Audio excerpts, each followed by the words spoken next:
Hello everyone! I'm Ayana, a Vtuber.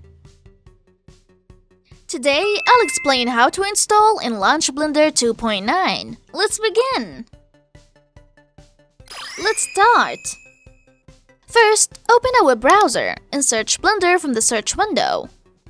Select the Blender website from the top list of search results to open it. When the Blender website is displayed, click the Download Blender 2.9.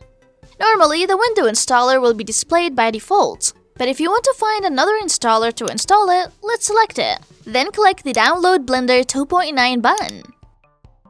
Click to open when the download is complete. When the installation dialog is displayed, click Next. Check the license agreement and click Next. Continue by clicking Next.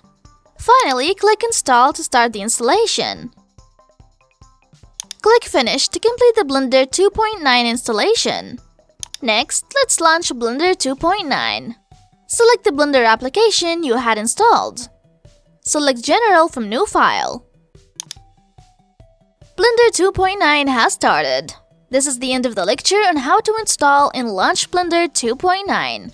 How is everyone doing? Did you understand today's lecture? If you found today's lecture useful, please subscribe. If you have any requests, please let us know in the comments below. See you again in the next lecture. See you soon. Bye.